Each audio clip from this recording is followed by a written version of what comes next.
What up, guys? It's TJ. I'm at the beach on vacation. I've got some spare time since my daughter Natalie is sick, so we're back at the house. So we just drew names for this year's draft selection. Just want to go over some quick things before we get going. First off, trades.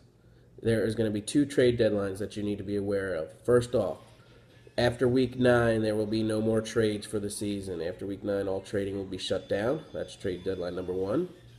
The other deadline that you need to know of is your trades need to be submitted via email to me by midnight the Wednesday before a Thursday game. If you try to make a trade at 5:30, 6:30, 7:30, right before a Thursday night game, I'm not going to be running around like a lunatic. I'm not going to be worrying about answering your texts and your emails. It's not happening for that week.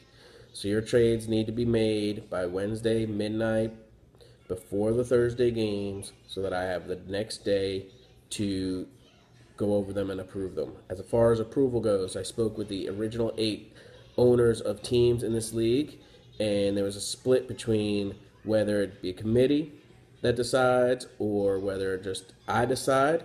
So we're just going to go with commissioner approval. I will consult with a couple of those members that aren't involved with the actual trade.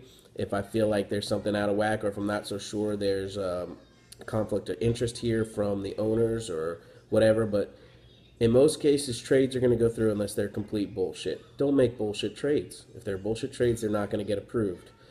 Seeing how everybody is of the utmost integrity in this league, I don't see how there will be an issue with trades. You know who you are. Don't make bullshit trades. What else? Draft date. We have our draft set up for Labor Day weekend, Monday night, that evening. As far as I know, it's going to be in my office. We've got drop-down screens. We got TVs. We should have a good little site for the draft, so it should be fun. If that changes, we'll touch base. Lastly, we've got the draft order. Typically, Thomas and Keith do this behind closed doors, and it's shady as all get out, and who knows how legit it is. I think it's BS since I lose every year and never make the playoffs. Clearly, it can't be legit. I just had my sick child, Natalie, draw names, and this year's draft order goes as, I should say, who gets to decide if they're staying in their spot. So first pick this year goes to worst team ever, Nate.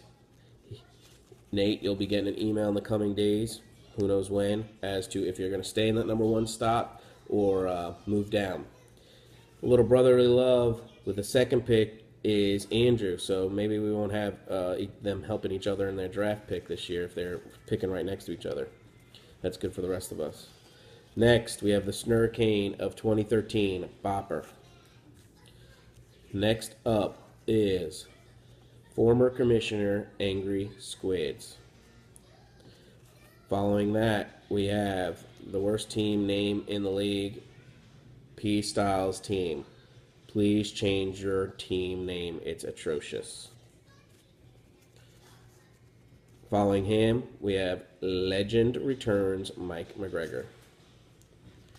Next up is Pray for Mojo, Frank.